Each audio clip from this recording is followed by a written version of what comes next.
Jadi orang diabetes mellitus itu harus aktivitas fisik ya, tetapi tadi tidak dianjurkan untuk aktivitas fisik yang berat ya, seperti olahraga yang sebenarnya kompetisi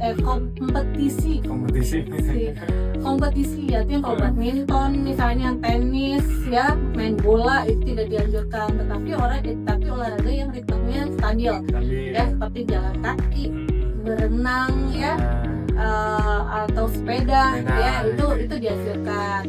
Sebenarnya yang lebih bagus adalah nge-gym ya, karena nge-gym itu akan memperkuat otot, memperbesar otot. Kalau ototnya besar, jadi semakin dia perlu gula banyak. Nah, gulanya diambil dari darah itu, gula darah. Sebenarnya paling bagus itu adalah nge-gym. Nah, tapi ya susah lah kalau nge-gym, kalau biayanya gampang sebenarnya. Kalau di rumah kan ya bisa dari botol-botol aqua yang diisi pasir ya, gitu nanti kita timbang berapa bebannya. Nanti kalau sudah sambil angkat-angkat seperti itu ya, nanti banyak sebenarnya di YouTube untuk nge-gym, cara nge-gym di rumah yang biayanya lebih murah tuh sebenarnya gampang ya. Sit up ya, squat. Nah, itu adalah gerakan-gerakan yang untuk memperbesar yang untuk kekuatan otot. Nah, kekuatan ototnya bagus.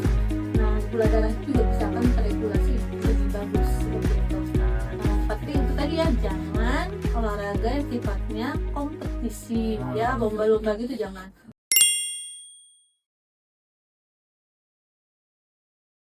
Pengertian dari diabetes adalah kalau gula darahnya tinggi secara kronis, artinya lebih dari 3 bulan tuh gula darahnya tinggi. Apa sih yang membuat gula darah tinggi? Salah satu adalah konsumsi manis. Nah, makanya sekarang trennya, kalau zaman dulu diabetes itu terkena pada pasien pada usia di atas 30 tahun, 50 tahun. Nah, sekarang remaja sudah mulai, yaitu karena konsumsi dari awal, dari kecil itu sudah konsumsi minuman manis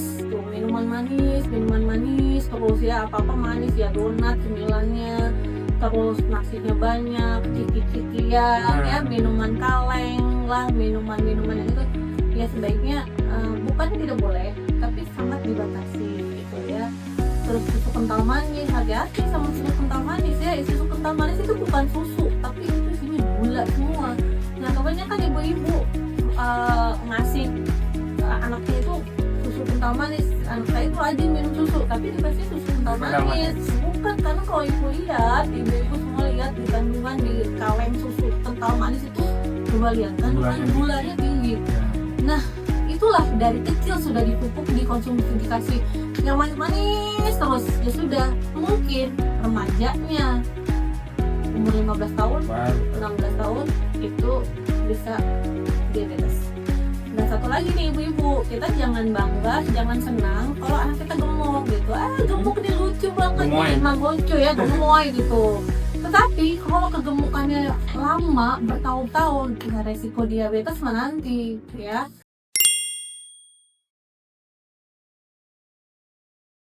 Salah satu komplikasi diabetes mellitus itu adalah neuropati, yaitu ada udah kena saraf-saraf tepi.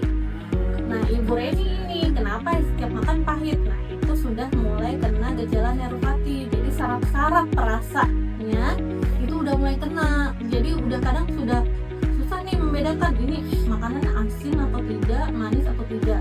Nah, itu juga salah satu komplikasi gejala dari diabetesnya. Tapi nanti ada yang bilang, loh dok, tapi gula darah saya sudah normal. Itulah saya bilang, kalau udah ada gejala seperti tadi, rasanya udah nggak enak, kemudian kesemutan, itu jangan salahkan gula darah yang sekarang, tapi gula darah yang 5 tahun yang lalu, 10 tahun yang lalu yang nggak kita tahu sebenarnya udah tinggi. Nah, itulah salahkan gula darah yang dulu yang nggak pernah kita cek.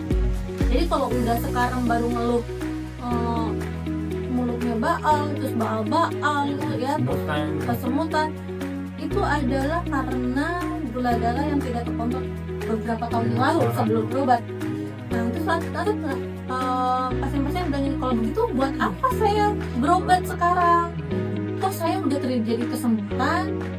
Nah, pengobatan yang sekarang adalah bagaimana kita menstabilkan gula darah untuk menghindari komplikasi yang berikutnya. parah. lebih parah. Yang mungkin saat ini datang dengan komplikasi hanya baal-baal saja. Kenapa dokter obatin supaya gula darah saya normal? Nah, untuk menghindari yang belum apa? Satu, yang belum misalnya stroke. Ya jangan sampai kita kena stroke. Jadi kita makanya kita nih obatin nih dari sekarang nih. Gula darahnya tetap stabil sehingga tidak terjadi stroke, tidak terjadi gagal ginjal, tidak terjadi kematian mendadak akibat jantung. Jadi jangan menganggap bahwa ya percuma saya sih udah ada sakit udah saya udah sakit hipertensi, saya udah sakit jantung, buat apa saya berobat? Itu tadi gulanya berubah. Kalau sekarang itu adalah untuk menghindari komplikasi yang semakin berat lagi. Jadi tidak ada kata terlambat untuk pengobatan diabetes ya. Dan pengobatan diabetes ini ingat ya teman-teman semua teman-teman sobat-sobat semua, pengobatan diabetes ini tidak seperti sakit tipes, demam berdarah, sakit pusing yang seminggu selesai, sebulan selesai. Pengobatan ini adalah sampai seumur hidup. Kalau udah stabil, ngapain dok berobat? Pentingnya berobat adalah kita harus selalu menjaga kondisi kita harus tetap stabil.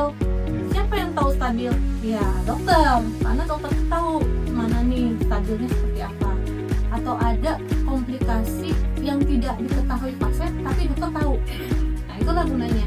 Jadi memang orang-orang penderita diabetes itu harus punya kesabaran seluas samudra ya, biar tetap berobat rutin gitu, walaupun capek, walaupun